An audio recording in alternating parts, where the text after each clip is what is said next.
বন্ধুরা সুপ্রভাত সকলকে, কেমন আছো তোমরা সবাই? আমাদের গল্পকথার নতুন একটা ভিডিওতে তোমাদেরকে জানাই অনেক স্বাগতম। আশা করছি সবাই খুব ভালো আছো, সুস্থ আছো, আর আমরাও বেশ ভালো আছি।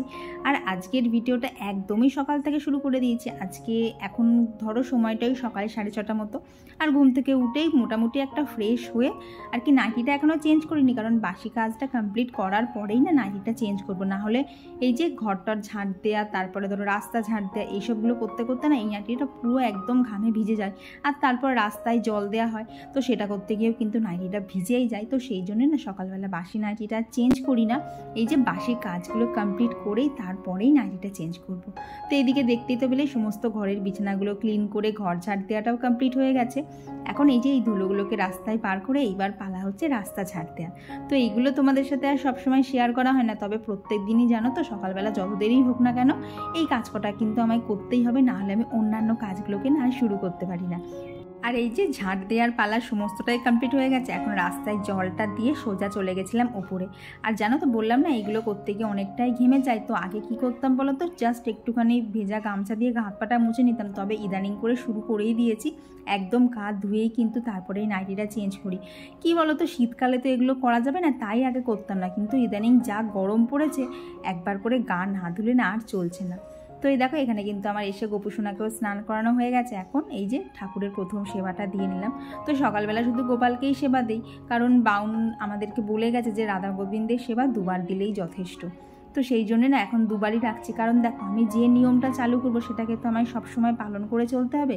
তাই যেটুকু আমার পক্ষে সম্ভব হয় সেইটুকুই আমি ভক্তি ভরে পালন করার চেষ্টা করি। আর আজকে যেহেতু বৃহস্পতিবার, দেখো ওদিকে ফুলটাও সমস্ত গুছিয়ে নিয়েছি। আর এখন এই যে ঠাকুরের সামনেটা একটা কাপড় দিয়ে মুছে নিচ্ছি। এটাও প্রত্যেক দিনই করতে হয়, কারণ কি বলতো পিসি যখন আসবে না তখন যাই হোক, পিসি তো 5 বারই কাজ করছে, সেই আর কি ওই জামা কাপড় পরে একদম ঠাকুরের সামনে গিয়ে মুছবে, কেমন একটা লাগে না। তো সেই জন্য না ঠাকুরের সামনেটা আমি প্রত্যেক দিনই সকালবেলা করে কিন্তু মুছে নিই। তো এইদিকে তারপর চলে এসেছি হচ্ছে ছাদে। আর জানো তো আজকে এসে প্রথমে দেখি একটাও তো পায়রা পাখি কেউ ছিল না। মনটা একটু খারাপই লাগলো যে কেউ নেই। হঠাৎ করে দেখি দেখো কোথা থেকে একটা পায়রা চলে এলো। তো সকালবেলা না ও এরকমভাবে মানে আমি খাবার দেওয়ার পরপরই এই যে ও খেতে এলো, এত ভালো লাগছিল না, মনে হচ্ছিল যাক বাবা আমার খাবার দেওয়া সার্থক হয়েছে। কারণ যাদের জন্য খাবারটা দেয়া তারাই যদি না খায় ভালো লাগে। তবে কি বলো তো সবসময় দেখা যায় না এই যে এখন যে খাবারটা দিলাম না, যখন বিকেলবেলা আবার গাছে জল দিতে আসি তখন দেখি একটা বিস্কুট একটা মুড়ি কিচ্ছু আর থাকে না, সমস্তটাই কিন্তু ওরা ভাগে চোখে খেয়ে নেয়। তো এই যে বাজে হচ্ছে 8:30, জাস্ট এক্সেট্রা কাজগুলো কমপ্লিট হলো। এখন আমার নিজের ঘরটাই পড়ে আছে, এখানে বিছানা পড়ে রয়েছে, ওদিকে জামা কাপড় গোছানো বাকি রয়েছে। বাবা সকালবেলা তাও ধরো উঠেছি আজকে 7টায়, একটুখানি লেট হয়েই গেছে, 7টায় উঠেছি। তারপরে ওইদিকে বাসি কাজ, বাপির ওষুধ দেওয়া, অলরেডি বাপি 2 রাউন্ড ওষুধ হলো, ওষুধ দেওয়া, ঠাকুর গোছানো, ছাদে যাওয়া, পাখিকে খাবার দেওয়া, সব দিয়ে বলতে পারো একদম মানে প্রত্যেকটা কাজ আমাকে বলছে আগে আমাকে কর, আগে আমাকে কর। তো এখনও একবার বাইরে বেরোতে হবে আর কি, ঠাকুরের জন্য সন্দেশটা আনতে যেতে হবে। তো এই হচ্ছে অবস্থা। আসলে কী বলো তো, কৌশিক বাড়ি থাকলে না বাপির সকালে 2 রাউন্ড ওষুধ, চোখের সেঁক সবগুলো ও দিয়ে দেয়।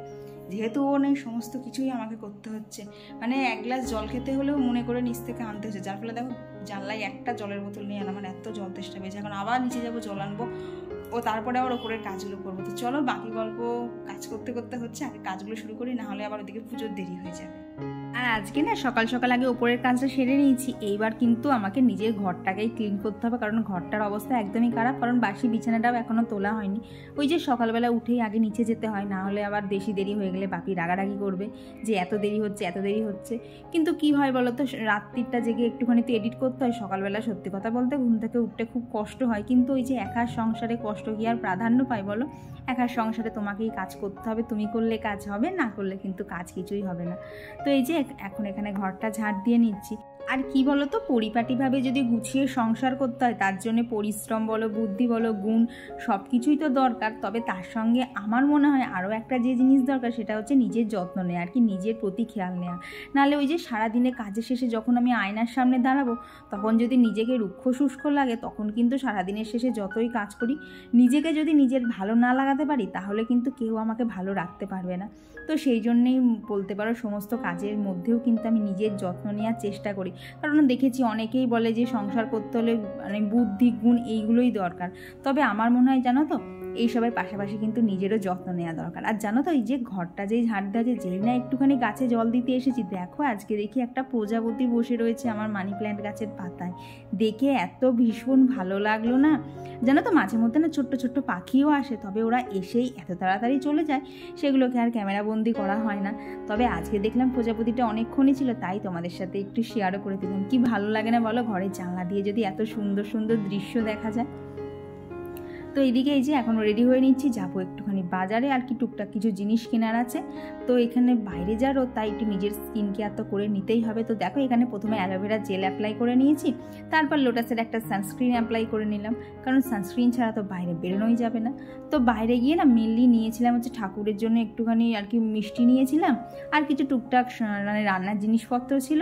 আর এই যে আমার খাবারটা আজকে নিয়ে না চলে এসেছি, আর আমি নিজের খাবারের ঝামেলায় গেলাম না। বাপিকে তো সকালবেলা রুটি আর ডাল করে দিয়ে দিয়েছি, বাট কী বলো তো, ওটা না আমার ঠিক খেতে অতটা ভালো লাগে না, তাই আমার জন্য এটাই নিয়ে নিলাম। আর জানো তো এত সুন্দর খেতে না। তো এখানে না নানপুরিগুলো নিয়েছে হচ্ছে 6 টাকা করে পিস, প্লাস এত সুন্দর তার সাথে তরকারি। আমি তো আগে জানতামই না এই দোকানটার কথা, আজকে হঠাৎ করে চোখে পড়লো, তাই ভাবলাম একবার ট্রাই করাই যাক না, বাড়ির এতটা কাছাকাছি যদি ভালো হয়। আর জানো তো এত সুন্দর খেতে ছিল না, কি বলবো। ভেবেছি কৌশিক আসলে না ওকে একদিনকে আনতে বলবো, কারণ ও এইগুলো খেতে প্রচণ্ডই ভালোবাসে। তো এদিকে দেখো করবো আজকে হচ্ছে শাক ভাজা, তো সেই জন্য বেশ খানিকটা শাক প্যাকেট থেকে বার করে নিলাম, কারণ তোমরা তো জানোই যে শাক আমি এইভাবেই কেটে রাখি। আর করবো হচ্ছে একটুখানি কুমড়োর তরকারি, কারণ না অর্ধেক মাছের মাথা রয়েছে, ভাবলাম সেটা দিয়েই করি। কারণ কুমড়োর তরকারি দেখবে সচরাচর না খেতে অতটা ভালো লাগে না, আর কি বলতো আমার অতটা খেতে ভালো লাগে না। তবে মাছের মাথাটাতে দিয়ে করলে না একটু অন্যরকম টেস্ট হয়, তো তখন খেতে একটুখানি ভালোই লাগে। তো ওইদিকে মাছগুলো ভাজছে, আর সেই ফাঁকে ফাঁকে এসে কিন্তু দেখো আমি সবজিগুলো কেটে নিচ্ছি, কারণ এরপরেই না মাছটা ভাজা হয়ে গেলেই মাছের ঝোলটা বসিয়ে দেবো, তারপরেই কিন্তু কুমড়োর তরকারিটা বসাবো। কারণ বুঝতেই তো পারছো বৃহস্পতিবারে কাজের চাপ থাকে অনেকটাই বেশি, যতটা এদিক ওদিক থেকে কাজ তাড়াতাড়ি করা যায় ততটাই কিন্তু আমার তাড়াতাড়ি পুজো দেওয়াটা হয়ে যাবে। তো এদিকে না আজকে করবো হচ্ছে পার্শে মাছ আর সরপুঁটি মাছ না একসাথে আছে, কারণ বাপির পছন্দের সরপুঁটি মাছ আর আমার পছন্দের পার্শে মাছ, তাই দুজনের জন্য একটু দুরকম মাছই এনেছিলাম। আর এখানে দেখো জিরে, আদা, লঙ্কা, টমেটো, তো এইটা দিয়েই একদম পাতলা করেই ঝোল করব, কারণ কি বলতো বাপি তো মাছের ঝোলটা খাবে না, ওই আমাকেই খেতে হবে, এক গাদা করে কি হবে, তাই যেটুকু ঠিক আমার প্রয়োজন ঠিক সেইটুকুই করে নিচ্ছি। তাই জানো তো রাত্রিবেলা কিন্তু বেশ খানিকটা ঝোল ফেলে দিতে হয়েছে, কারণ অতটা আমার আর লাগে না। আর কি বলতো রাত্রিবেলা আমার না মানে এত কাজ করার পর এত আলসেমি লাগে না, তখন যেন আমার মানে খেতে কষ্ট হয়, এইরকম একটা অবস্থা হয়ে যায়। তো এদিকে দেখো স্যালাডটাও কেটে নিয়েছি, কারণ এটাও তো বাপির প্রত্যেক দিনই দরকার। আর সংসারে থাকতে হলে কিন্তু সবার ভালো মন্দ সমস্ত কিছুর দায়িত্ব এসে পড়ে একটা হাউসওয়াইফদের ওপর, আর সেদিক থেকে দেখতে গেলে হাউসওয়াইফদের খবর কে রাখে বলো। তাই সমস্ত কিছুর মাঝেই কিন্তু আমি চেষ্টা করি নিজেরও পরিপূর্ণভাবে যত্ন রাখার। তাও কি বলতো কোনো সময় হয়ে ওঠে, কোনো সময় আবার কাজের প্রেশারে হয়েও ওঠে না। তবু কি বলতো চেষ্টা তো করতে হবে, চেষ্টা না করলে তো কোনো কাজে সফলতা আসবে না। তো এদিকে দেখো মাছের ঝোলটা হয়ে গেছে, আর এখন এখানে কুমড়ো দিয়ে তরকারিটাও কিন্তু করে নিচ্ছি। তো চলো বাকি কাজগুলো কমপ্লিট করতে করতে বেশ কিছু কমেন্ট শেয়ার করে নিই। তো আমার গত দিনের ভিডিওতে কমেন্ট করেছিল হচ্ছে মৌ লাইফস্টাইল থেকে একজন দিদিভাই, আর বর্ষা ঘোষ দিদিভাই কমেন্ট করেছে যে খুব ভালো লাগলো তোমার ভিডিও, থ্যাংক ইউ দিদিভাই। আর মাই লাইফস্টাইল থেকে দিদিভাই কমেন্ট করে জানিয়েছে যে তুমি আমার পুরো কমেন্টটা কখনো পড়ো না, আর দাদা কি করে। কি বলো তো দিদিভাই, একটা ছোট্ট ভিডিওর মধ্যে না সবার কমেন্ট তো প্রত্যেকদিন পুরোপুরি পড়া হয় না, ওই ধরো খুব বেশি হলে 2-3 জনের কমেন্টই পুরোপুরি পড়া হয়, না হলে সবার নামটাই বলে দিই, প্লিজ তোমরা কেউ কিছু মনে করো না। আর কৌশিক করে বলতে ওর হচ্ছে মার্কেটিংয়ের জব, ওকে একটা প্রোডাক্ট সেলের জন্য না মাঝে মধ্যে এদিক ওদিক যেতে হয়, তোমরা তো জানোই। তো মাঝে মধ্যে যখন দূরের ট্যুরগুলোতে যাই, কি বলো তো আরেকজন দিদিভাইও জিজ্ঞেস করেছে যে কৌশিক যখন যায় কতদিন পর পর বাড়ি আসে। কি বলো তো সেটার কোনো ঠিক নেই, যদি কাছে পিঠে হয় 2-3 দিনেও চলে আসে, আবার যদি বেশি দূরে হয় তখন আবার 2 সপ্তাহ লেগে যায়। যেমন তোমরা খেয়াল করে দেখবে ও যখন ব্যাঙ্গালোর গিয়েছিল তখন কিন্তু প্রায় ও দিন 10-12 মাথায় বাড়ি এসেছিল। আর ও না থাকলে না জানো তো আমার কাজ করতে একটু কষ্ট হয়, কারণ ও টুকটুক করে কিন্তু আমার হাতে অনেক খুঁটিনাটি জিনিসপত্র করে দেয়, কিন্তু ও না থাকলে মানে 1 গ্লাস জল খেতে হলেও আমাকে নিয়েই খেতে হবে। তো এইদিকে দেখো আমার এখন ঘরটাও মোছা প্রায় শেষের দিকে, এখন আর এই দিকের এরিয়াটা মুছলেই কিন্তু হয়ে যাবে। তো আর কমেন্ট করেছিল হচ্ছে খুশবু চ্যাটার্জি দিদিভাই, দীপালি ব্যানার্জি, সুচরিতা মণ্ডল দিদিভাই, আর লোপামুদ্রা দি লিখেছে কাল যেমন তোমার ভিডিও দেখা হয়নি, আজ সব কাজ ফেলেও বসে পড়েছি তোমার ভিডিও দেখতে, থ্যাংক ইউ দিদিভাই। আর দিদিভাই লিখেছে যে তোমার ব্লগ দেখতে খুব ভালো লাগে, একদমই মিস করা যাবে না। আর লিখেছে দিদিভাই যে কাজের লোক রাখলে কষ্ট কম হলেও নিজের মতো কাজ হয় না।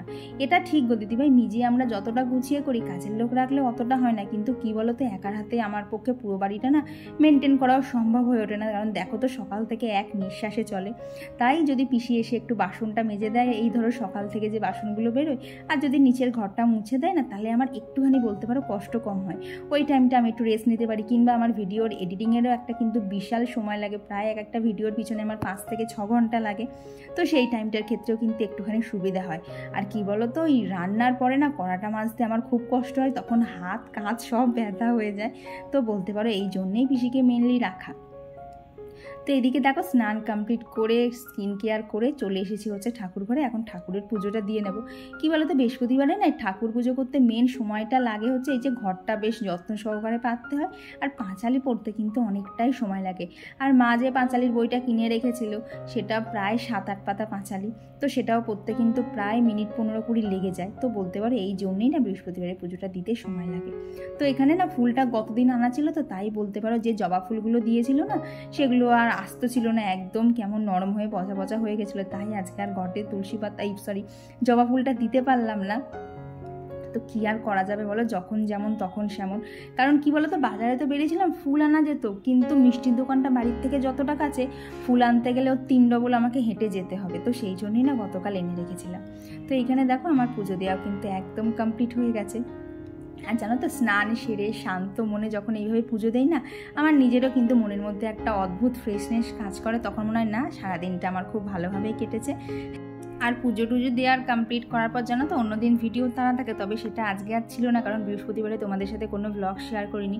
কি বলো তো, একা একা কাজ করতে গিয়ে মাঝে মধ্যে শরীরটা এত খারাপ করছে না, আর পেরে উঠছি না। তো এইদিকে সমস্ত আমাদের খাওয়া দাওয়া কমপ্লিট হয়ে গেছে। আর এরপর তোমাদের সাথে দেখা হচ্ছে আবার অনেকক্ষণ পরে। এখন প্রায় বাজে হচ্ছে রাত 9:30 মতো। তো এইখানে চলে এসেছি হচ্ছে মাছকে খাবার দিতে। তো এখানে 4টে মাছ আছে, 4টে মাছের জন্য 4টে দানা নিয়ে নিয়েছি। তো এইখানে দেখো জলের মধ্যে ভালো করে মিশিয়ে দিলাম। আর এইবার দেখো ওদের শুধু লাফানোটা, খাবারের গন্ধ পেয়ে এত লাফায় না, তখনই বলতে পারো আমার দেখতে এত ভালো লাগে, সবাই যেন দৌড়াদৌড়ি করে। তো তারপর খাওয়া দাওয়া কমপ্লিট করে এই যে ঘরে চলে এসেছি। এখন ওই কটা বলবো, ধরো 10টা 15-20 মতো বাজে। এসে বললাম না, দিনের শেষে নিজের যত্ন কিন্তু নিতেই হবে, নাহলে নিজের কাছে নিজেই বলতে পারো অনেক প্রশ্নের সম্মুখীন হবে, যে সমস্ত ঘর বাড়ি যত্ন রাখা হচ্ছে, সবার খেয়াল রাখা হচ্ছে, তাহলে আমার বেলায় কেন এইরকম হচ্ছে। তো দেখো এখানে প্রথমে একটুখানি, তার আগে কিন্তু মুখটা আমি ফেস ওয়াশ দিয়ে ক্লিন করে এসেছি। তো এখানে টোনার সিরাম সমস্তটাই অ্যাপ্লাই করে নিয়েছি। এখন একটুখানি নাইট ক্রিমটা অ্যাপ্লাই করে নিলাম। আর জানো তো এই ক্রিমটা এতটা সুন্দর, দেওয়ার সাথে সাথে কিন্তু স্কিনটাতে একটা অন্যরকম গ্লো চলে আসে, যার জন্য বলতে পারো ক্রিমটা আমার ভীষণ পছন্দের। তো এই যে আমার নাইট স্কিন কেয়ার একদম হয়ে গেছে।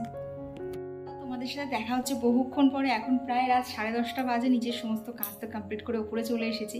আর দেখলে তো এসেই কিন্তু সবার আগে মাছকে খেতে দিয়েছি, তারপর আমি নিজের স্কিন কেয়ারটা করে নিয়েছি। তার কারণ সংসারের সমস্ত চাপের মধ্যে কিন্তু নিজেকেও একটু ঠিক রাখতে হবে। হ্যাঁ, সংসার চালাতে গেলে গুণ দরকার, বুদ্ধি দরকার, পরিশ্রম করার ক্ষমতা দরকার, সবই দরকার, কিন্তু সব কিছুর মাঝে কিন্তু রূপটাও অনেকটা দরকার। হ্যাঁ, সবাই যে খুব সুন্দর দেখতে তা না, কিন্তু তা হলেও দেখবি একটা স্কিনের ভেতর থেকে যদি একটা গ্লো থাকে না, তখন মানে সারাদিন শেষে যখন নিজেকে আয়নায় দেখবো, তখন যদি নিজেকে একদম পারফেক্ট লাগে, তখন কিন্তু মনটা অনেকটা ভালো হয়ে যায়। আর দেখো আমাদের তো লোক সমাজে বেরোতেই হয়, সেখানে যদি নিজেকে একদম মানে খুব বিশ্রী দেখতে লাগে, সেটা কিন্তু একদমই সহ্য হবে না। তাই আমার যত কষ্টই হোক না কেন এই স্কিন কেয়ারটুকু আমি করেই থাকি। আর দেখো ক্রিমটা অ্যাপ্লাই করার পর মুখটা ঠিক কতটা গ্লো করছে না। এই নাইট ক্রিমটা এত ভালো না কি বলবো, তবে একটুখানি ঘাম হয় এই যায়। দেখো অলরেডি কিন্তু ঘামা স্টার্ট করে দিয়েছি। তবে ফ্যানটা এখন অফ করে ভয়েস মানে তোমাদের সাথে কথা বলছি, ফ্যানটা চালালে অত কিছু অসুবিধা হয় না। তো চলো আজকে ভিডিওটা এখানেই রাখছি। ভিডিওটা ভালো লেগে থাকলে অবশ্যই লাইক করে দিও, কেমন লাগলো কমেন্টে জানাতে একদমই ভুলো না। তো এখন তো লাইট জ্বেলেই আমাকে ঘুমোতে হবে, এটাই খুব অস্বস্তিজনক।